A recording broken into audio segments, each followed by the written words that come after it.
a naturopath, and a second degree Reiki holder, and a staunch believer in karma. Already told you. Today's topic is spiritual rituals versus karma worship. Okay. Spiritual rituals is like going to temple daily, observing puja to the deity which you believe in, and observing fast for that deity, giving donations in the name of the deity. Everything comes into the spiritual practices.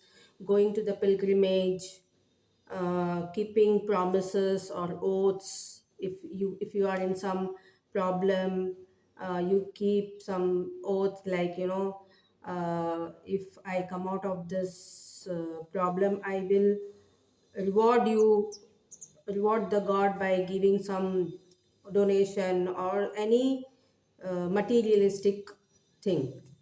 This is all spiritual practices, right?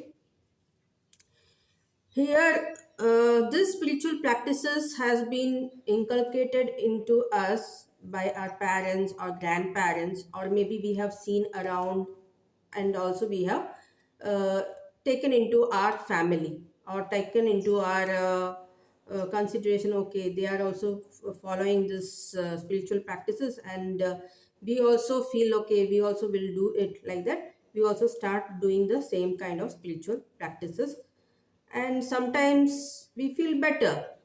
Why we feel better is spiritual practices, we follow one god or one religion or one practice. That practice also says that you do good karma, good action.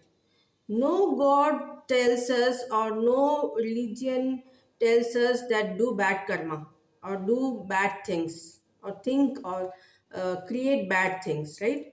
So that also says good things only, but you should not blindfoldly believe anybody saying, do this or that in name of the god.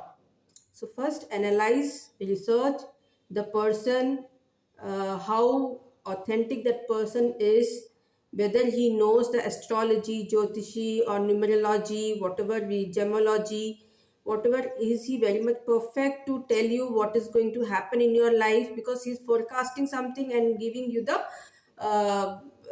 advice of doing this, some kind of uh, things you have to do, maybe some offerings or donations or pujas you have to perform.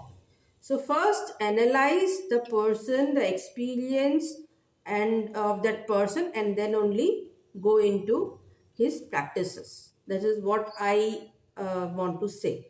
I'm not saying that everyone does a false spiritual practices.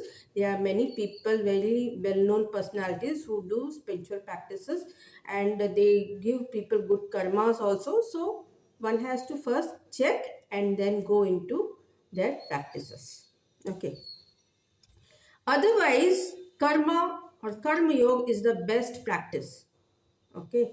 So first of all, what we can do is, here we consider our house as our temple, and we ourselves are God. We are the creator of our life. Okay. So what we have to do in our temple, our house must be clean. Whatever we do in the temple, we keep the temple clean. We offer good flowers. We keep our temple surroundings very clean and beautiful. In the same way, we should keep our house clean, beautiful, aromatic. No dust should be there, or good air should be there, plantation should be there. So like that, we have to keep our house as our temple, because we are living in that house for the most of the time. So maybe during our childhood we would have gone to school for say 4 to 5 hours, and then come back to our home, and then we live in our home. So home should be very hygienic and very beautiful place to live in, right? So consider that house as a temple. That is what first I would like to say. That is what I do as a karma practice. Okay, so keep your bed clean, keep your clothes clean, keep yourself clean. First of all, cleaning means you should not have bad smell, maybe in overall hygiene as well as your surrounding hygiene. It should not smell, it should not stink. Don't eat stale food. Don't keep your the robes which you wear untidy. Keep it nicely folded in the cupboards and give some good ironing to it so that it looks beautiful when you wear, and you also will feel very fresh and beautiful whenever you wear yourself. Okay, you dress yourself. So dressing is also very important for oneself. Now, first, that is what I told. House, consider your house as your temple, and God has created us. And I told you that don't approach such a astrologer or a gemologist or a numerologist to start your new venture or business, or for any marriage. Fixing dates, every dates which God has made is good. So if you believe in that, you will not need jyotish and astrologer for any good new things to start with.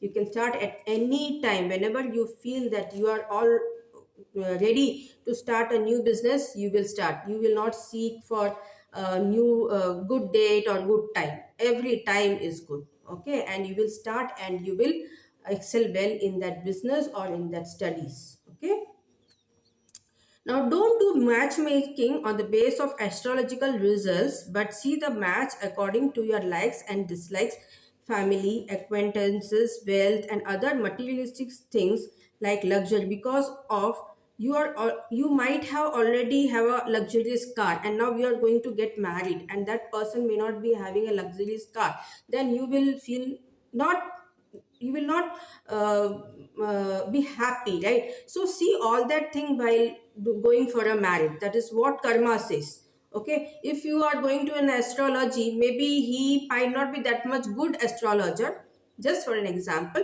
and he gives a person who is less earning and who does not have a car or who is not very much luxurious, then your life will be in desperation. Okay, you will not be happy. So don't go for astrologers who are not that much learned. Okay, so go on the karma, see whether that person is also having same likes and dislikes like yours. The families also are apt according to each family. Their culture is also same. They can intertwine with each other's cultures.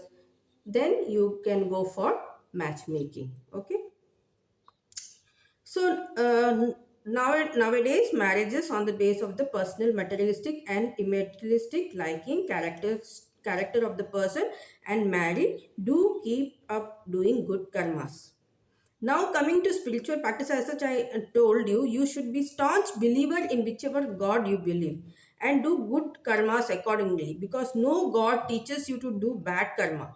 But the spiritual practices wherein the devotee has to struggle in case of money, as well as going to temple, making many promises and oaths, seems to be useless, because God that you believe in is like your teacher or master. He or she will not want you to undergo torturous spiritual practices. So understand this thing and believe in your God and do good karma, and he will also surely give good results.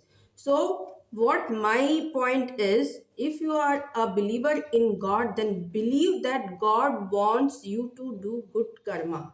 He wants you to be a child of God, like what He wants you to do or love everyone, uh, accepting you as you, and love yourself and love others, and keep your home clean, surrounding clean. That is what God says. There is one saying also that cleanliness is next to godliness. So keep everything at the most clean in your home or at your workplace, and your yourselves also should be clean and hygiene. This is what I would like to say. If there is any difference of opinion, do let me know in the comments, and please do subscribe my channel. If you feel that this speech was useful for you, please share this with your near and dear ones. Thank you and all the best.